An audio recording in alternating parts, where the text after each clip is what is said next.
무슨 말씀이 내게 가만히 임하고 그 가는 소리가 내 귀에 들렸었나니 곧 사람이 깊이 잠들 때쯤 하여서니라.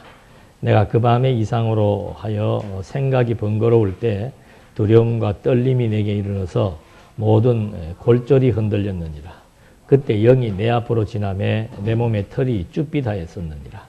그 영이 서는데 그 형상을 분별치 못하여도 오직 한 형상이 내 눈앞에 있었느니라. 그때 내가 종용한 중에 목소리를 들으니 이르기를 인생이 어찌 하나님보다 의롭겠느냐. 사람이 어찌 그 창조하신 이보다 성결하겠느냐.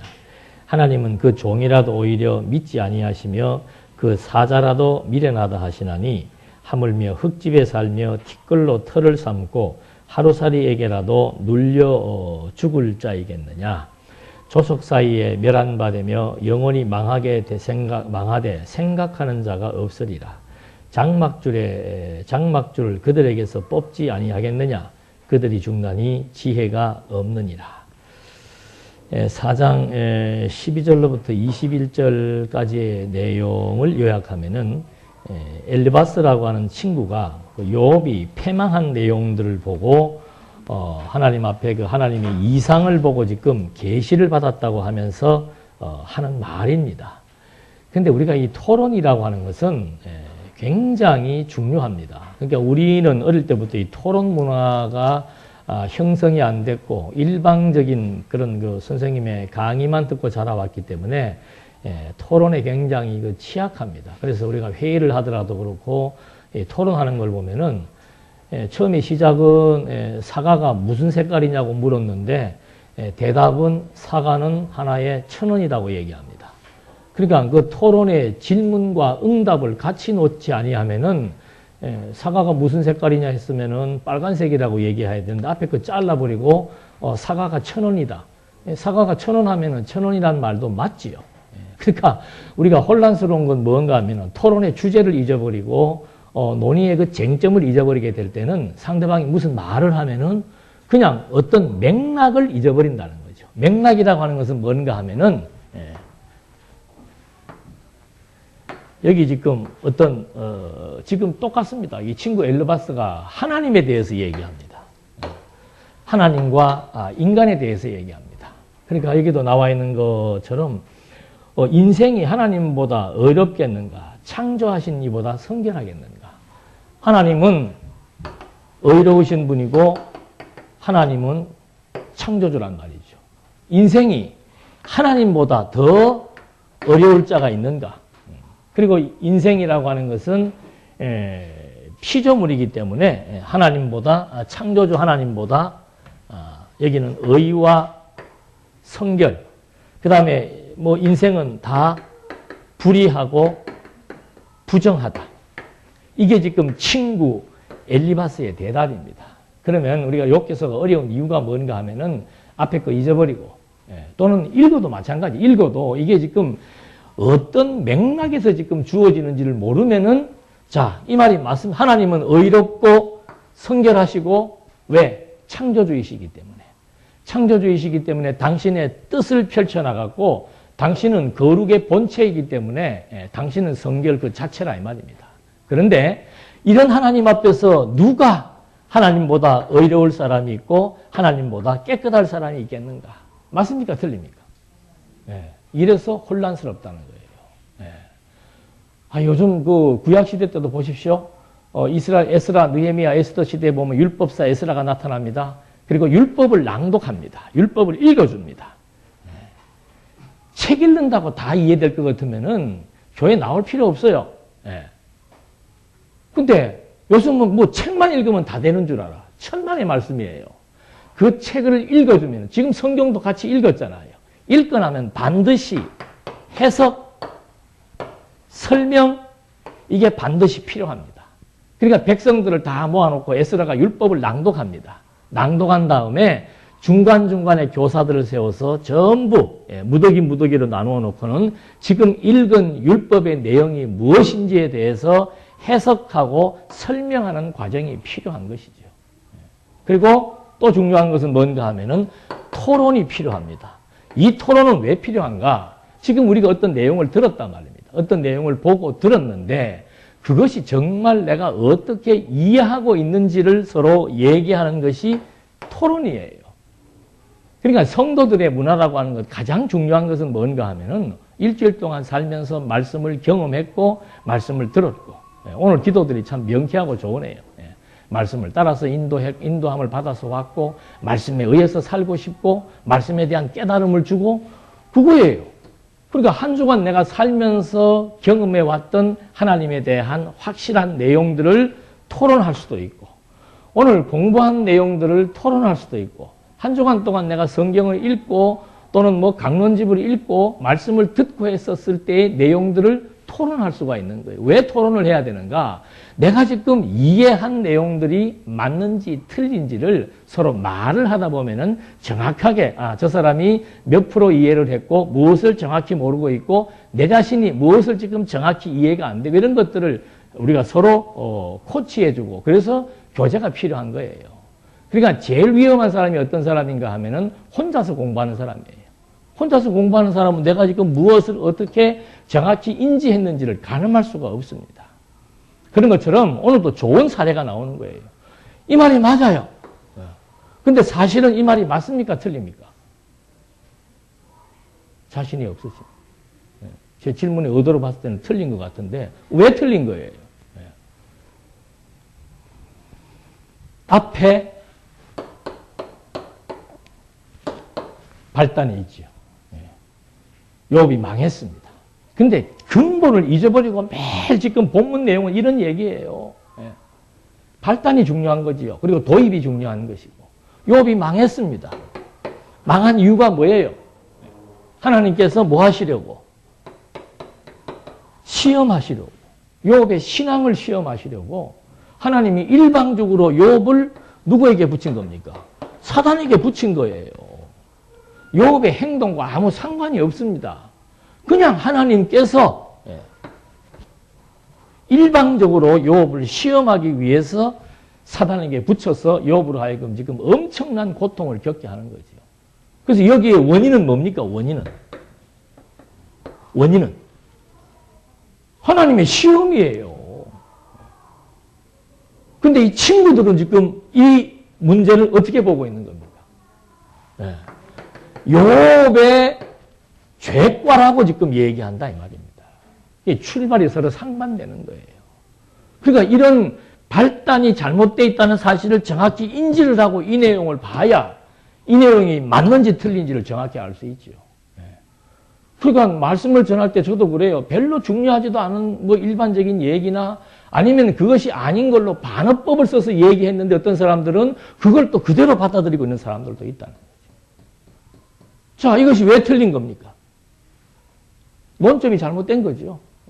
하나님은 이런 분이고 인간은 이런 분이다. 그 얘기를 하는 게 아니에요, 지금. 욥의 고난이라고 하는 것은 하나님께서 일방적으로 욥을 시험해서 욥으로 하여금 욥의 신앙을 돈독하게 해주기 위한 하나님의 능력을 확증시켜주기 위한 하나님의 의도에 따라서 하나님이 원인자가 되어서 하나님이 일방적으로 시험했는데 친구들은 자꾸 욥에게 문제가 있다라고 하면서 욥을 지금 뭐 하는 거예요? 지적하고 있다는 거죠. 그게 잘못됐다는 얘기를 하는 겁니다. 자, 문제는 뭔가? 하나님께서 하시기도 하고 인간도 원인자가 될 수 있다라고 하는 전제에 의해서 지금 이런 발상이 나온 거죠. 그러면은 욥이 지금 친구들의 얘기는 뭔가 하면은 인간은 이러니까 이런 인간이 하나님 앞에 뭐 하면은 기도하고 회개하면은 하나님께서 뭐 해준다? 문제를 해결해 준다는 것이 지금 이 본서의 그 본문의 친구들의 잘못된 사고입니다. 오늘날 한국 교회가 기도 만능이라고 하는 얘기가 왜 나오는가? 대부분의 많은 사람들은 이런 이론에 대해서 아주 익숙합니다. 왜? 하나님의 절대 주권이라고 하는 것에 대해서 잘 이해를 못해요. 그리고는 쉽게 이해할 수 있는 것이 뭔가 하면은 인간이 무엇인가를 할 수 있다라고 생각을 한다는 거죠. 이게 자유의지라 이 말입니다. 오늘도 여러분들이 다 오셨잖아요. 그런데 아까 어떤 분 기도할 때 보니까 말씀의 인도라는 얘기를 했어요. 나는 그게 탁 꼽히더라고요. 야, 저렇게 생각하고 사는구나. 별것 아닌 것 같지만은 여러분 기도라고 하는 것은 내 삶의 응축이고 내 생각과 사상의 표현입니다. 그러니까 애들 기도 다르잖아요. 애들은. 그래도 애들이 기특한 거는 기도하는 애들마다 그렇게 동산교회 식구들을 걱정들을 해. 그 이쁜 마음 아니에요? 예? 자기 문제도 얘기하는 애들도 있지만 꼭 대부분의 애들은 보면 자기 문제도 얘기하고 뭐 이런 거는 고맙다고 얘기하면서 우리 동산교회 식구들 이렇게 잘 걱정들을 많이 한단 말이에요. 그런 것처럼 기도라고 하는 것은 사상의 표현인데 한국교회에 아주 근본적으로 잘못된 것 중에 하나가 바로 뭔가 하면은 모든 문제가 인간으로부터 왔기 때문에 그 인간이 하나님 앞에 뭐 하면은 용서를 빌거나 또는 뭐 그게 회개지요. 용서를 빌거나 내가 필요한 것들을 간구하면은 그것도 아주 절실하게 간구한다면은 하나님께서 뭐 해준다? 응답해 준다는 거죠. 이게 지금 여기서도 나오는 기본적인 사고 구조입니다. 근데 욥기서는 이거 완전히 흐트러 버리는 거예요. 하나님이 하시는 일은 무슨 법칙이 없습니다. 기도하면 들어주기도 하고 또 기도해도 안 들어주기도 하고 기도 안 했는데 또 이루어지기도 하고 기도했는데 안 이루어지기도 하는 거예요. 그게 우리 인생사입니다. 그리고 그게 무슨 의미가 있는가? 인간의 노력이나 인간의 생각과 의지와 상관없이 하나님은 당신의 뜻을 당신의 능력으로 펼쳐나가신다 이 말입니다. 그게 지금 이 욥기서의 핵심이에요. 그리고 그걸 보여주려니까 창조주의 전능하심을 여기에서 계속해서 설명해 줄 수밖에 없는 거죠. 인간은 피조물이니까 창조주 앞에서 피조물이면 어떻게 한들 여기는 말은 멀쩡하게 해놓고 창조주 하나님이 의롭고 성결하니까 그 앞에 인간이 불의하고 부정하지 하나님보다 깨끗한 사람이 어디 있는가? 이 말은 욥 너는 하나님 앞에서 불의하고 부정한 존재니까 하나님 앞에 잘못을 빌라 그 얘기를 해주는 거예요. 이거는 요 부분만 보면 맞지요. 그러나 근본적인 문제는 이 문제가 아니고 욥은 답답한 거예요. 하나님께서 일방적으로 이렇게 하셨다 그 말을 지금 하는 거죠. 이 문제에 대해서 욥인 내 자신은 아무것도 할 수 있는 게 없다. 그 말을 지금 하는 거고 친구들은 할 수 있는 게 있다라고 얘기해 주는 거죠. 그래서 많은 사람들이 욥기서를 읽으면서 혼란에 빠지게 되는 거죠. 그래서 맞으면 다 맞고 틀리면 다 틀린다는 말의 의미가 뭔가? 그 내용을 뽑아서 보면 하나님은 의롭고 성결하지만 맥락적으로 봤을 때는 지금 이 말이 틀린 말이다. 왜냐하면 욥이 지금 어떻게 한다라고 해서 욥이 어떻게 했기 때문에 문제가 온 것도 아니고 욥이 어떻게 한다라고 해서 문제가 해결될 게 아니라 이 말입니다. 이 문제는 하나님의 뜻을 따른 하나님에 의한 시험이기 때문에 하나님의 목적에 따르는 때가 이루어져야 이 문제가 정리되게 되어 있는 거죠. 그러면 이제 우리 뭐 기도할 거 없네. 그거 아니에요. 기도라고 하는 것은 하나님의 선한 뜻이 무엇인지 그 약속의 내용을 알면은 늘 그것에 대한 소원을 갖게 됩니다.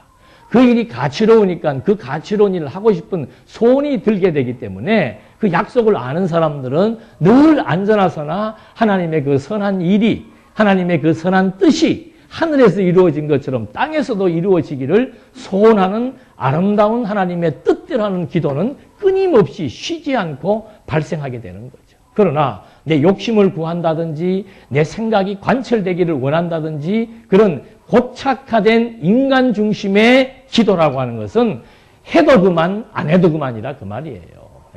하나님께서 욕심대로 이루어지게도 하시고 욕심대로 안 이루어지게도 하시고 이것이 하나님의 뜻이다 그 말이죠. 그러니까 개인이 그런데 힘 뺄 필요는 없고 그런데 소모할 에너지가 있다면은 하나님의 선한 뜻을 추구하는데 우리의 중지를 모으고 우리의 생각과 마음이 하나님의 선한 쪽으로 움직여 나간다는 이것이 중요한 의의가 있는 겁니다. 그래서 엘리바스가 공의의 하나님을 들어서 욥에게 지금 충고를 하고 있는데 이 말은 잘못된 말인 것을 우리가 분명하게 짚고 넘어가야 됩니다. 그러면서 5장 1절에 보니까 이제 나옵니다. 부르짖어 보아라. 내게 응답할 자가 있겠는가? 거룩한 자 중에 내가 누구에게로 향하겠는가? 분노가 미련한 자를 죽이고 시기가 어리석은 자를 멸하느니라. 내가 미련한 자의 뿌리 박는 것을 보고 그 집을 당장에 저주하였느라. 그 자식들은 평안한 데서 멀리 떠나고 성문에서 눌리나 구하는 자가 없으며 그 추수한 것은 줄인 자가 먹되 가시나무 가운데 있는 것도 빼앗으며 올무가 그의 재산을 향하여 입을 벌리느니라. 재앙은 티끌에서 일어나는 것이 아니요 고난은 흙에서 일어나는 것이 아니라 인생은 고난을 위하여 났나니 불티가 위로 나름 같으니라. 그러니까 네가 지금 이런 고난을 지금 겪고 있으니까 하나님 앞에 뭐 하라 이 말입니까? 구하라 이 말이에요. 그래서 5장 1절로 7절 말씀에서도 그 엘리바스는 미련과 어리석음이 멸망을 초래했다라고 욥을 지금 책망하고 있는 거죠. 욥이 미련하다 이 말입니다. 뭐가 미련한 것인가? 네가 지금 그런 완전히 인생에 엄청난 불티가 날아가는 것과 같은 그런 어려움을 겪었다면은 얼른 하나님 앞에 무릎을 꿇고 하나님 앞에 용서를 구하면서 하나님 앞에 이 문제를 해결해 달라고 구해야 되는데 어리석고 미련한 욥은 왜 그걸 하지 않느냐 이 말이죠. 이 친구를 입장에서 봤을 때도 실제로는 뭐 한 거예요? 답답하죠. 그래서 이 토론이라고 하는 게 서로의 관점이 다르고 맥락이 다르면은 나중에 나오는 거는 싸움밖에 안 나옵니다. 나중에 친구들도 삐져버리잖아요. 왜? 처음에는 욥이 너무 안타까우니까 어떻게 하면 이 안타까운 문제를 해결할 수 있겠는가. 저도 제일 안타까운 것은 병원에 신방 가고 이럴 때가 제일 안타까워요. 왜? 무슨 방법이 있어야지. 물론 병 낫기를 위해서 기도를 하지만 하나님께서 내가 기도한다고 낫게 해주겠다는 약속만 있으면 뭐 만사일을 제쳐놓고 병원에서 일주일이고 한 달이고 무릎 꿇고 기도하지요. 근데 그런 것들이 지금 여기서는 친구들이 볼 때는 답답하게 보인다 이 말입니다. 왜 어려운 일이 왔는데 하나님 앞에 무릎 꿇지 않느냐? 도대체 그러면 어떡하란 말이냐?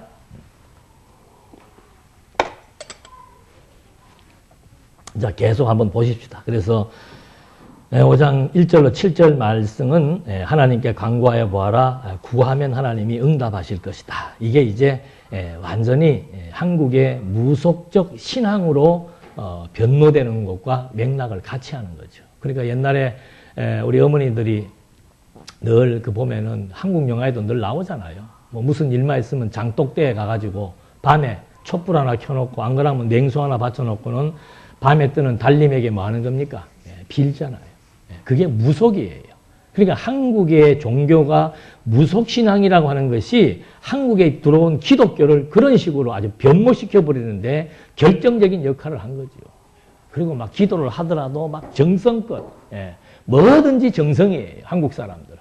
그래서 뭐를 해도 막 정성껏 새벽에 잠 안 자고 굶고 남보다 더 오랜 시간 그렇게 하면은 해결된다라고 스스로 그런 신관을 만들어 놓고 신앙생활, 종교생활을 하는 거죠. 그러니까 목회자들은 얼마나 좋아요. 그거 얘기만 하면 다 그대로 믿으니까 그걸 가지고 교회를 끌어가는 거예요. 그러니까 여기 들어오면서부터 그냥 막, 저도 옛날에 그랬어요. 순복음교회 다니고 갈 때는 막 교회 가면서부터 앉자마자 뭐 해야 돼요? 일주일 동안 주마등처럼 지나가는 거 생각하면 회개하고, 왜? 회개하는 이유는 딴 거 없습니다. 그것 때문에 문제가 왔든지, 그것 때문에 문제가 올 수 있다라고 하는 두려움 때문에 하나님 앞에 막 고백하지 않을 수가 없는 거죠. 우리의 고백과는 달라요. 우리는 막 두려움 때문에 고백하는 것이 아니고 하나님의 은혜를 깨닫고 그럼에도 불구하고 이렇게 생각하고 이렇게 살아가는 내 모습을 바라볼 때 하나님 앞에 송구스러운 거죠. 하나님 아버지, 참 이렇게 살고 싶지 않은데 하나님 내가 자꾸 육체의 노예가 되어다 보니까는 자꾸 어리석은 생각을 하고 어리석은 행동을 합니다. 하나님 날 좀 붙들어 주셔서 나로 하여금 지혜와 명철을 주어서 어차피 인생 사는 거 선한같이 추구하면서 하나님과 더불어 하나님의 은혜의 영광을 찬송하며 살고 싶습니다. 이것이 우리가 드리는 고백이고 보편적으로 드리는 고백은 뭔가? 미안하니까 미사고를 많이 사용합니다만 핵심은 뭔가? 하나님에 대한 두려움과 이 잘못에 대한 징벌이 두려워서 보통 하는 경우가 많고 그 징벌이 임했다고 생각할 때는 그걸 바꾸어 달라고 호소하는 경우가 많은 거죠. 그게 무속신앙이라 그 말입니다. 그래서 여기서 봤을 때 지금 이제 이 친구들이 이런 그 방식으로 욥을 지금 책망하고 있습니다. 그러면서 계속해서 8절로부터 16절까지도 같은 얘기예요. 엘리바스가 욥에게 전능하신 하나님께 구하라고 말하고 있습니다. 8절 한번 보갈까요? 나 같으면 하나님께 구하고 내 일을 하나님께 의탁하리다. 그러니까 이 말이 나쁜 말입니까? 좋은 말입니까? 이 좋은 말이에요. 친구들은 지금 답답하다 그 말이죠. 왜 하나님 앞에 구하지 않느냐 이 말입니다. 나 같으면 하나님 앞에 구하고 하나님 앞에 모든 것 다 맡기고 하나님 이거 좀 해결해 달라고 말하겠는데 욥 너는 왜 말하지 않느냐는 거예요. 욥이 말하지 않는 이유는 뭡니까? 이게 지금 내가 그렇게 한다고 될 문제가 아니라는 걸 욥이 아는 거죠. 일의 주체가 욥이 아니고 이 일의 성격이 하나님께서 지금 나를 일방적으로 시험해서 나로 하여금 하나님의 능력을 확증시키기 위한 하나님의 섭리의 의도를 알고 있기 때문에 나는 내게 주어지는 여러 가지 많은 고통과 고뇌를 그대로 감내하겠다는 얘기를 하는 거고 친구들은 너로 인해서 문제가 발생했기 때문에 네가 이 문제를 하나님 앞에 고하기만 하면은 하나님이 해결해 준다는 얘기고 나중에 한번 토론들 한번 해보세요. 어떤 것이 맞고 어떻게 해야 될 것인가 라고 하는 문제에 대해서 그래서 이제 엘리바스가 징계를 받는 자가 또 복이 있다고 말해줍니다. 이 앞뒤가 안 맞아요. 지금 징계를 받는다고 답답해가지고 하나님 앞에 뭐 하라고 그랬습니까? 기도하면 해결해 준다고 해놓고서는 그 다음에 17절로부터 27절까지의 말씀 17절 한번 잠깐 볼까요? 볼지어다 하나님께 징계받는 자에게는 복이 있나니 그런즉 너는 전능자의 경책을 업신여기지 말지어다. 하나님은 아프게 하시다가 싸매시며 상하게 하시다가 손으로 고치시나니 6가지 환난에서 너를 구원하시며 7가지 환난이라도 그 재앙이 내게 미치지 않게 하시며 기근 때 죽음에서 전쟁 때 칼 권세에서 너를 구속하실 터인즉 내가 혀의 채찍을 피하여 숨을 수 있고 멸망이 올 때에도 두려워 아니할 것이라. 여기서 뭐가 잘못된 겁니까? 하나님은 때리기도 하시고 싸매기도 하시고 쌓기도 하시고 허물기도 하시는 게 맞아요, 틀려요? 맞잖아요. 근데 뭐가 잘못된 거예요?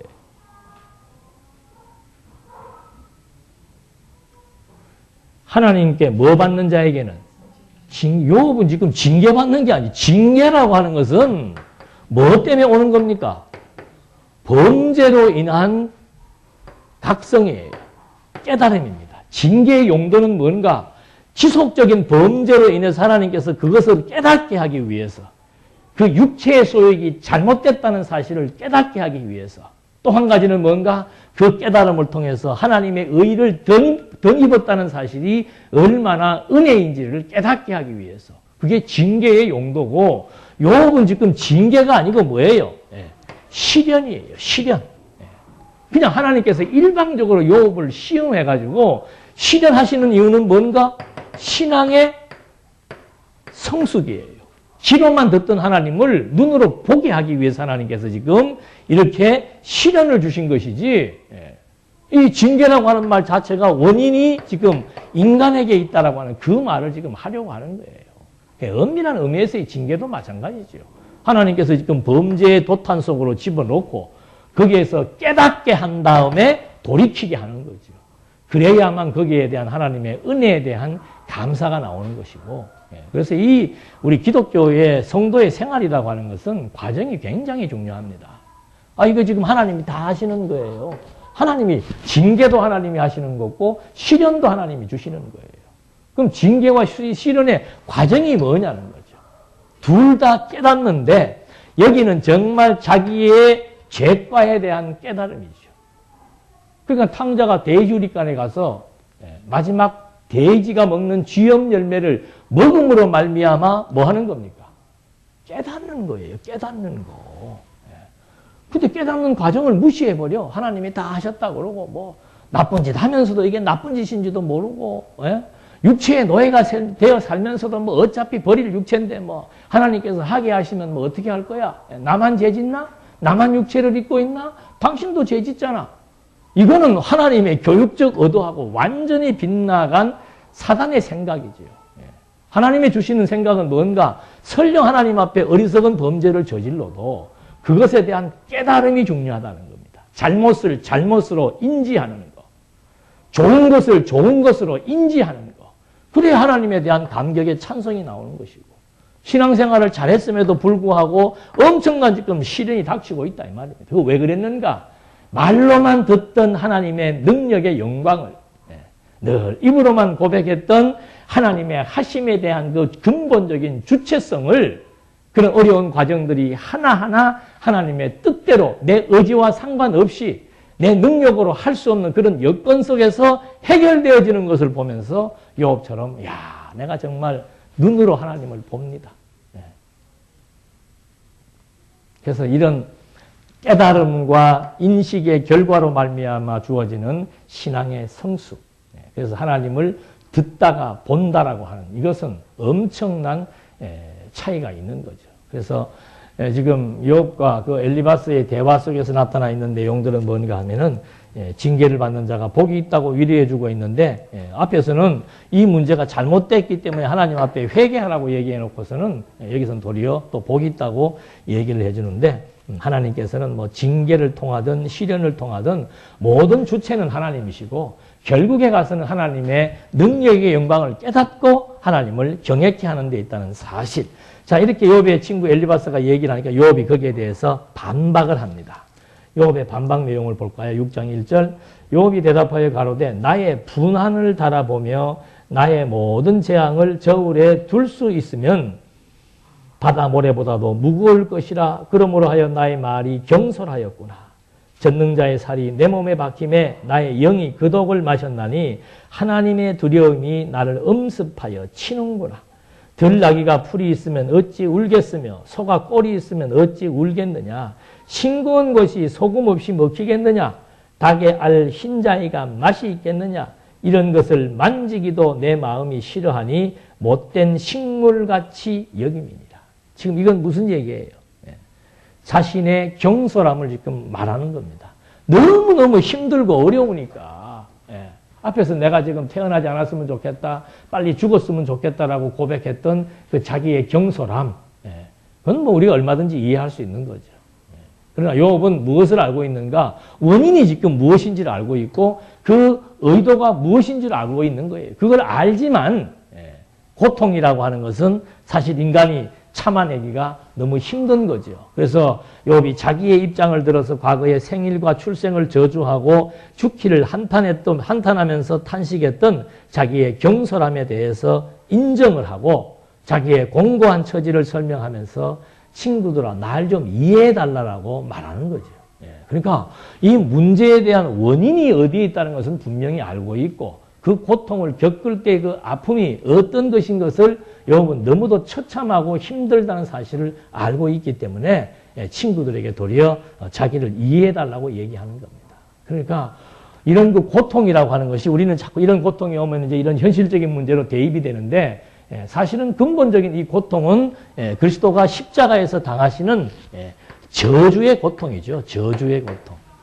그래서 온갖 신이 사람들로부터 온갖 모욕을 당하고 침뱉음을 당하고 조롱을 당하고 나중에는 십자가에서 막 신포도주를 마시고 옆구리에 창이 찔리고 가시 면류관을 써서 그 면류관에서 피가 흐르고 인간이 당하는 온갖 고통, 등짝은 채찍에 맞아서 찢어지고 이런 모든 고통과 저주를 당신이 걸머지고 가실 것에 대한 예표로서의 모형과 그림자예요.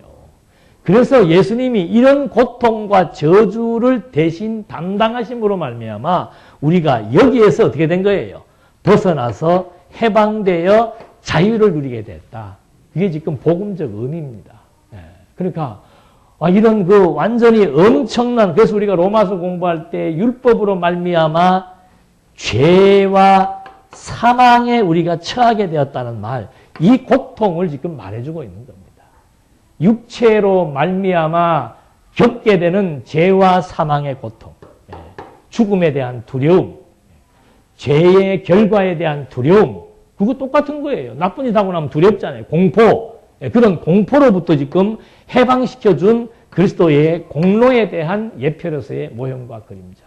그래서 우리도 육체를 하나님이 입혀놓으신 이유는 뭔가 하면은 이거를 지금 계속 지속해서 맛을 보여주는 거죠. 이 저주와 죄와 사망이라고 하는 이것이 얼마나 고통스러운 것이냐. 그래서 육체를 여기다 입혀놓고서는 두 마음을 주어가지고 육체의 소욕에 의해서 지배받을 때 우리의 마음이 분리불안이 생기고 공포가 생기고 미래에 대한 불안과 초조함이 생기고 상실감에 의해서 몸부림치고 허탈감에 의해서 좌절하고 이런 것들이 전부 여기에서 오는 거예요. 여기에서 올 때 여기에서 오는 것으로 끝내는 게 아니고 하나님이 다시 또 성령의 소욕으로 내 마음을 주장해서 나로 하여금 불안과 초조와 근심과 염려와 분노로부터 무엇을 얻게 하는 겁니까? 자유를 얻게 하는 거죠. 그게 마음의 평안이란 말입니다. 이걸 지금 우리들로 하여금 계속해서 반복적으로 겪으면서 우리의 신앙을 키워나가고 그걸 겪으면서 아래 것에 가치를 두지 않고 위의 것에 가치를 두도록 해서 참 소망을 하늘에 두면서 하나님께 두면서 하나님을 의지하며 살아가게 하시는 하나님의 섭리의 의도가 욥기서를 통해서도 로마서를 통해서도 그대로 나타나면서 우리들로 하여금 하나님 의지하지 않고는 하나님을 경외하지 않고는 나에게 진정한 마음의 평안과 자유가 없다라고 하는 사실을 확증시켜 주기 위한 육체의 소욕에 의한 고난과 고통의 맛을 우리들로 하여금 살면서 죽는 순간까지 느끼게 하는 거라 그 말이에요. 그래서 이 고난이라고 하는 것은 뭐 헤쳐나갈 수가 없죠. 그러나 우리가 희망은 뭔가? 내가 고난에 도탄에 고통에 아픔에 빠져 있다 하더라도 항상 무엇이? 성령의 말씀에 의한 인도가 그 무시무시한 고통으로부터 통증으로부터 벗어날 수 있는 힘이 있다는 거죠. 그것이 우리가 이 상태와 다른 것이고 믿지 않는 사람들과 다른 아주 근본적인 차이라 이 말입니다. 그걸 우리가 맛보는 자라야 자꾸 그것은 말씀의 가치로부터 말씀의 능력으로부터 오는 것이기 때문에 그걸 맛봐야 말씀을 상고하게 되고 말씀이 들은 것이 행복해지고 말씀을 공부하는 것이 즐거워지는 거예요. 그게 그 가치를 느끼지 못하는 만큼 말씀에 대한 이 진가가 와닿지를 않는 거죠. 그냥 하나의 이론으로 오는 거예요. 이론으로. 그러니까 우리는 기독교 신앙은 이론이 아니에요. 그 이론을 체득하는 거라 그 말입니다. 스데반이 돌에 맞아 죽을 때 하나님의 영광을 보았다 그랬잖아요. 그게 그대로 체득되니까 얼굴이 어떻게 돼요? 해같이 빛나는 것이고. 우리는 이론적으로 하나님의 영광을 보면 얼굴이 해같이 빛날 것이다라고 생각을 하니까 아직도 내 마음속에 분노가 자리하게 되고 증오가 자리하게 되고 불안과 초조와 근심과 염려가 순간순간 나를 막 짓누르는 거예요. 그건 해결 방법 없습니다, 여러분. 돈 때문에 고생하는 사람에게 돈이 주어지면 해결될 것 같지만은 그 돈이라고 하는 게 주어진다고 끝나는 게 아니에요. 건강 때문에 고통받는 사람이 건강의 문제가 해결되면은 모든 것이 다 끝나는 것 같지만은 인간의 몸이라고 하는 게 한계가 있는 거죠. 그래서 이 하나님을 본다. 체득적 신앙이라고 하는 거. 그거는 정말 고통의 위기 속에서 드러날 수 있는 것이고 정말 신앙의 마지막 결정이 언제입니까? 신앙의 마지막 결정체가 언제 드러나는 거예요? 죽기 전이에요. 죽기 전. 죽기 전에 식구들에게 내 영혼이 은총이고 중한재짐 벗고나니 그 다음 뭐예요? 슬픔 많은 이 세상도 다 뭐예요? 천국으로. 그 찬송 부르라 그러고 가자 이 말이에요. 이 땅에 살면서 내 육신을 입고 사니까 이 세상이 슬픔 많았고 고통스럽고 억울하고 분통 터지고 마음 조아리며 살 때가 너무도 많았었다 이 말입니다.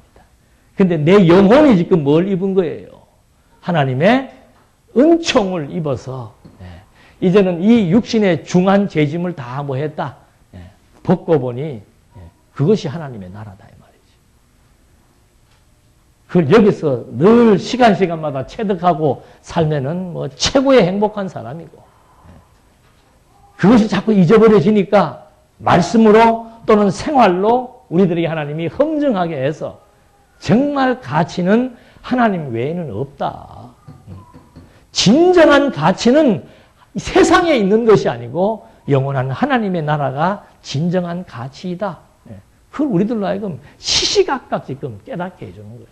그게 하나님의 사랑하심을 입은 자의 증표예요.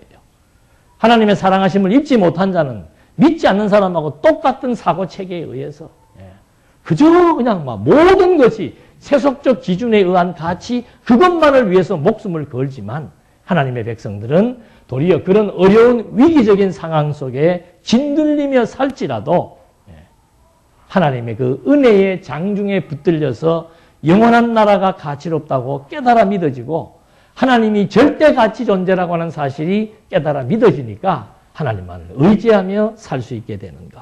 그래서 욥도 그런 하나님에 대한 확고한 신앙심이 있지만 육체를 입고 있기 때문에 고통이 너무 아파서 그런 자기의 경솔함이 있었다고 얘기를 하는 겁니다.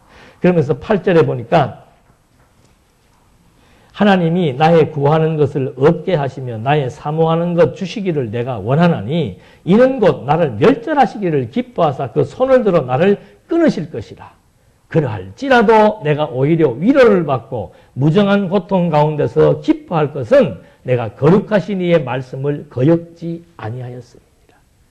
이런 기가 막힌 고백을 하는 거예요. 지금 욥은 하나님이 자기 친다는 거 알잖아요.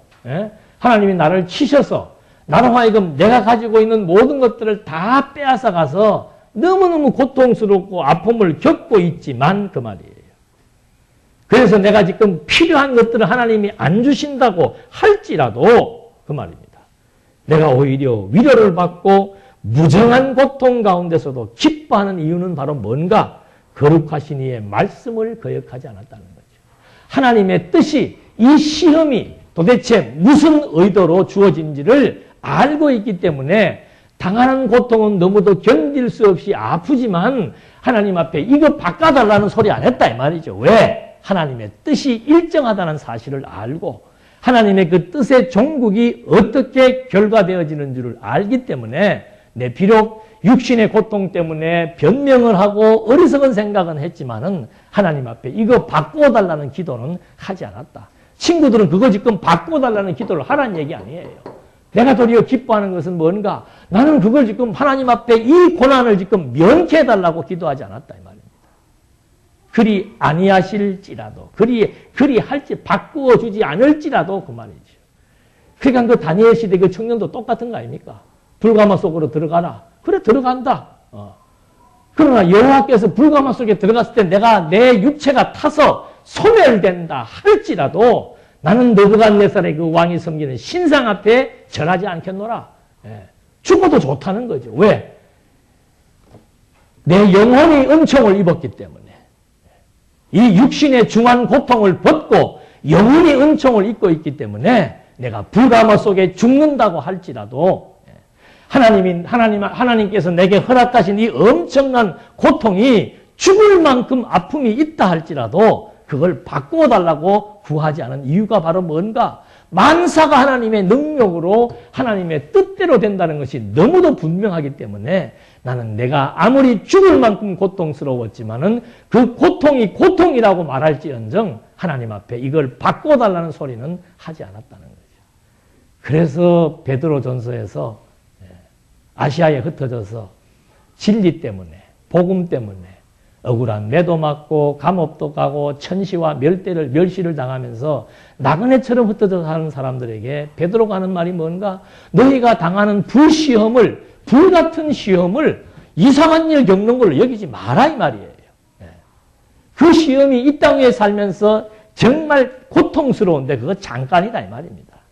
그 고통과 비교할 수 없는 것은 장차 나타날 하나님의 영광, 그분이 나타나서 우리를 칭찬과 영광과 존귀를 얻게 해주신다라고 하는 하나님의 최고의 가치, 그걸 우리가 알고 기억한다면은 불같은 시련을 당할지라도 그 속에서 우리가 오히려 크게 기뻐한다고 말하고 있는 거예요. 이 참 신기한 일이에요. 그게 자유입니다. 자유. 헐벗고 굶주리고 매맞고 병들어 고통받고 그게 무슨 다른 범죄 내가 도둑질을 해가지고 매를 맞으면 그거는 괜찮지요. 아무런 사회에 무리를 끼친 일도 없고 잘못한 일이 없는데도 무시당하고 조롱당하고 빼앗기고 매맞고 감옥 간다면은 그거 얼마나 억울하겠냐. 세상이 살면서 억울한 것처럼 우리 마음을 끓게 하는 게 없잖아요. 근데 그게 도리어 오히려 크게 기뻐할 일이다 이 말입니다. 왜? 그 일을 통해서 하나님의 존귀하심이, 그것 때문에 하나님이 우리를 존귀하다고 불러주시고 그 일을 하나님을 나중에 우리를 칭찬해 주실 것이고 하나님의 그 영광의 반열에 함께 앉히셔서 육신을 입고 사는 동안 진리와 함께 당했던 많은 시련과 수모와 어려움에 대한 하나님의 칭찬과 위로와 격려가 기다리고 있다는 이것이 그 시대를 살아가면서 고통받고 있는 사람들에게 떡을 주는 것이 아니고 영원한 하나님 나라에 대한 가치와 소망을 알게 하면서 그 어려움으로부터의 진정한 자유와 평안을 누리게 하는 이것이 복음 진리의 진수라 이 말이죠. 이건 다른 것으로 될 수가, 이거는 믿음 외에는 불가능한 겁니다. 그래서 믿음은 들음에서 나는 거예요. 들음은 그리스도의 말씀으로 말미암는 것이고 진리의 말씀에 의해서만 이것이 분별되게 되는 것이고 그 말씀에 의해서만 하나님의 존재가 분명하게 확증되게 되는 것이고 하나님의 살아계심이 확실하게 믿어져야만 하나님의 나라가 지금 우리 눈에 보이게 되는 것이고 그 나라가 보임으로 말미암아 보이는 이 나라에 대한 가치를 정확하게 판단하고 분별할 수 있게 되는 것이고 억울함은 어떠냐는 거죠. 예? 좀 가난하게 삶은 어떠냐는 거예요. 맥을 좀 맞으면 어떻고. 요즘은 그런 시대가 아니잖아요. 우리는 그런 시대가 아닌데 스트레스는 더 많이 받고 사는 거예요. 왜? 그냥 더 많이, 더 많은 것들. 60년대, 70년대는 찢어지게 가난했지만 지금보다 훨씬 스트레스가 덜했다 그러잖아요. 그래서 정말 이 시대를 살아가는데 중요한 관건은 바로 가치 문제라고 하는 거. 그래서 욥이 자기의 죽음에 대해 하나님께 구하며 탄식을 하지만 정말 오히려 기뻐하는 것은 뭔가 하나님의 뜻을 거스리거나 저버리지 아니하고 하나님의 교육적 의도를 내가 지금 분명히 알고 있다는 말을 해주고 있는 겁니다. 그러면서 엘리바스가 긍휼이 없는 것을 들어서 책망을 합니다. 엘리바스는 자꾸 이론적으로 욥에게 자꾸 공박을 해오니까 욥이 그거에 대한 책망을 하는데 6장 21절 한번 볼까요? 너희도 허망한 자라. 너희가 두려운 일을 본즉 겁내는구나. 내가 언제 너희에게 나를 공급하라 하더냐. 언제 나를 위하여 너희 재물로 예물을 달라더냐. 내가 언제 말하기를 대적의 손에서 나를 구원하라 하더냐. 포악한 자의 손에서 나를 구속하라 하더냐. 가만 놔두라 이 말입니다. 내가 지금 다 죽게 돼가지고 너희들한테 지금 내가 돈을 달라고 그랬냐? 밥을 달라고 그랬냐? 내 병을 고쳐달라고 그랬냐? 나를 좀 이런 어려운 여건 속에서 나를 좀 풀어달라고 했느냐? 아무것도 한 말이 없는데 무엇 때문에 자꾸 나한테 와가지고 이렇게 택도 아닌 소리를 하고 있냐 이 말이지요. 도리어 욥은 하나님 앞에 막 이거 좀 바꿔달라고 기도하지 않은 것이 오히려 기쁜 일이라고 지금 생각하고 있는데 왜 너는 지금 자꾸 나한테 와가지고 이 환경 바꿔달라고 기도하라고 지금 나에게 공고하고 있느냐 이 말입니다. 욥의 신앙은 어려움이 오면 그대로 받겠다는 거 아니에요. 친구들은 못 살겠다 깨꼬리 하면서 이거 지금 막 바꿔달라고 고함치라는 소리고 이게 신앙과 비신앙의 차이라 이 말입니다. 그러면서 욥이 엘리바스의 책망을 거부하며 도리어 엘리바스를 보고 회개하라고 얘기하는 내용이 27절부터 한번 볼까요? 너희는 고아를 제비 뽑으며 너희 벗을 매매하는 자로구나. 이제 너희가 나를 향하여 보기를 원하노라. 내가 너희를 대면하여 결코 거짓말하지 아니하리라. 너희는 돌이켜 불의한 것이 없게 하기를 원하노라. 너희는 돌이켜라. 내 일이 의로우리라. 내 혀에 어찌 불의한 것이 있으랴. 내 미각이 어찌 괴휼을 분변치 못하리라. 너희가 마치 고아 하나 두고 제비 뽑아갖고는 제비 뽑아서 고아를 갖다가 매매하는 사람처럼 악랄한 인간이라 이 말입니다. 어떻게 너희가 나를 향하여 보기를 이제 날 똑바로 봐라. 대면해 내 눈 똑바로 봐라 그 말이지. 도리어 너희는 돌이켜 불의한 것이 없게 하기를 원하지만 하나님의 뜻이 바뀌어져서 이 엄청난 고통이 정말 바뀌기를 원하고 있지만 나는 도리어 그렇지 않다. 어떻게 너희들이 그 괴휼을 분별하지 못하느냐. 이 지금 욥이 당하는 그 시련과 아픔이 무엇 때문에 주어진지를 왜 모르냐. 그 얘기를 지금 하고 있는 겁니다. 그러니까 이게 뭐 보통 신앙이 아니면 힘들지요. 우리는 뭐 조금 어려움 보면 눈부터 꺾여버려. 귀가 꺾여가지고. 예? 뭐 망한 사람들 병원에 가서 무슨 뭐 정말 뭐 힘든 투병 생활 하는 사람은 기가 다 빠져가지고. 네. 그러나 하나님을 믿는 사람들은 네. 내일 모레 지금 막 일주일 뒤에 돌아가신다고 해도 찬송가 듣는 게 이렇게 감격스러워하고 말씀 듣는 데 대해서 감동을 받고 왜 그러는가? 예. 귀가 꺾이지 않는 거죠. 무엇이 있으니까? 영원한 하나님 나라에 대한 소망이 있으니까. 하나님의 살아계심을 눈으로 보니까 하나님의 때가 되어서 가면 가는 거고 하나님의 때가 되어서 흥하면 흥하는 거고 망하면 망하는 거지. 그것이 내 삶의 의미와 가치가 아니라는 사실. 물론 이렇게 지금 말하는 저도 어려움 오면은 뭐 별 수 있겠어요. 그러나 근본적으로 바뀌지 않는 것은 뭔가? 하나님의 뜻이라고 하는 것. 하나님의 능력이라고 하는 것. 뜻이 있으면 하나님 일으켜 주시고 뜻이 아니면 가게 해달라는 기도밖에 할 수 없지요. 그것이 하나님 백성들의 기본적인 사고 체계입니다.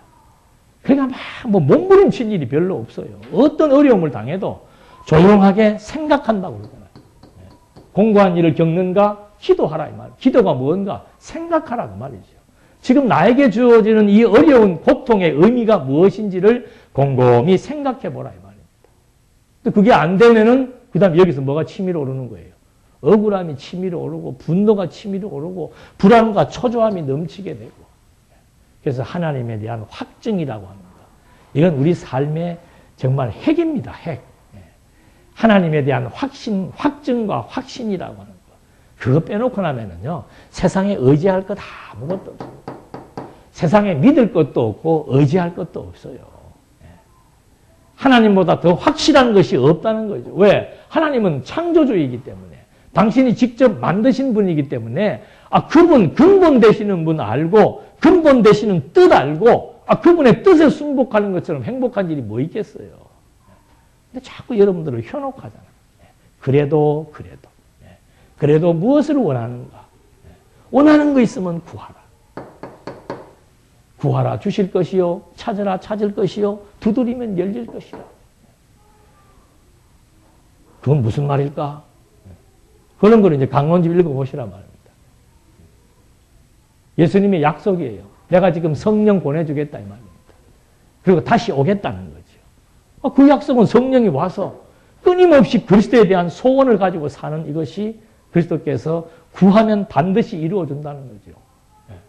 아니 여기서부터 여기까지 지금 예수님이 가시면서 오시겠다는 약속했잖아요. 그리고 이때까지 성령을 통해서 예수님께서 교회와 함께 한다고 약속을 했지 않습니까?